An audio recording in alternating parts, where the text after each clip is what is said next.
Channel. నేను మీ తాటిపాముల రాజ్యలక్ష్మి. ఈ రోజు వార్తల్లోని ముఖ్యాంశాలు. అయోధ్య రామయ్యను తాకిన సూర్యకిరణాలు. మంగపేట అశేష భక్తజన సమూహంలో కోదండరాముల వారి కళ్యాణ మహోత్సవం. పాత చీపురు దుబ్బ ఆంజనేయ స్వామి గుడి వద్ద సీతారాముల కళ్యాణం.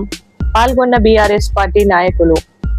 ఏటూరు నాగారం యుద్ధ ప్రాతిపదికన మిషన్ భగీరథ పైప్ లైన్ మరమ్మతులు పూర్తి చేయాలి.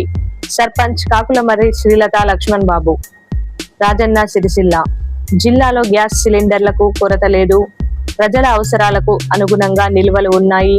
కలెక్టర్ గరిమా అగర్వాల్. ఇసుక అక్రమ రవాణా నియంత్రణకు నిరంతరం నిఘా. 3 నెలల్లో 45 కేసులు నమోదు. నిబంధనలు ఉల్లంఘిస్తే కఠిన చర్యలు తప్పవు. జిల్లా ఎస్పీ మహేష్ బిగితే.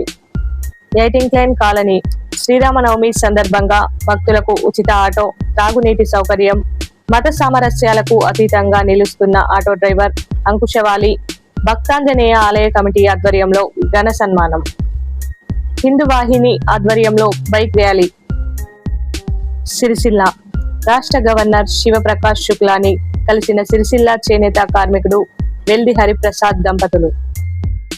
వేములవాడ శ్రీరామనవమి సందర్భంగా వేములవాడలో శ్రీ సీతారాముల కళ్యాణ వైభవం. స్వామివారికి పట్టు వస్త్రాలు సమర్పించిన మంత్రి భీమేశ్వర స్వామి ఆలయంలో ప్రత్యేక పూజలు. పూర్ణ కుంభంతో స్వాగతం పలికిన ఆలయ అర్చకులు. హాజరైన కలెక్టర్ గరిమా అగర్వాల్, ఎస్పీ మహేష్ బిగితే. హనుమకొండ షాయంపేట మండలంలో నీటి సరఫరాలో లోపాలు.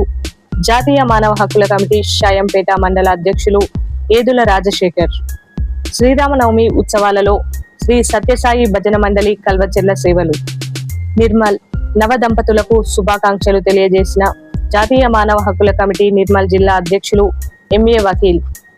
రామగిరి కాంగ్రెస్ ప్రభుత్వం ఐఎన్టీయూసీ యూనియన్ పై తప్పుడు ప్రచారం మానుకోవాలి. INTUC RG3 AP area vice president Kota Ravinder Reddy. Hanumakonda అంగరంగ వైభవంగా శ్రీరామనవమి వేడుకలు. ఇల్లంతకుంట శ్రీరాముల వారిని దర్శించుకున్న జాతీయ మానవ హక్కుల కమిటీ రాష్ట్ర అధ్యక్షులు డాక్టర్ మొగుళ్ల భద్రయ్య గారు. హైదరాబాద్ ఎంపీలు వద్దిరాజు, సురేష్ రెడ్డిలు రైల్వే మంత్రి అశ్విని వైష్ణవ్ కు వినతి పత్రం అందజేత. కొత్తగూడెం రైల్వే స్టేషన్ చారిత్రాత్మక ప్రాముఖ్యత రైల్వే డివిజన్ ఏర్పాటు చేయాల్సిందిగా విజ్ఞప్తి. మెహబూబాబాద్ ఏజెన్సీ ప్రాంతంలో అంగరంగ వైభవంగా శ్రీ సీతారాముల వారి కళ్యాణ మహోత్సవం. న్యూఢిల్లీ రాష్ట్రపతికి 140 మంది న్యాయవాదుల లేఖ. హైదరాబాద్ రాజకీయాలకు బ్రేక్. ఆటల బరిలోకి తెలంగాణ ఎమ్మెల్యేలు, ఎమ్మెల్సీలు. ఏప్రిల్ 25న కొత్త పార్టీ పేరు ప్రకటించనున్న కల్వకుంట్ల కవిత. గాయకుడిగా మారిన బండి సంజయ్. RSS గీతాలాపన. భద్రాద్రి కొత్తగూడెం అన్నప్రసాదానికి 20,116 రూపాయల విరాళం. NRI నిత్యాశ్రీ సేవాభావం.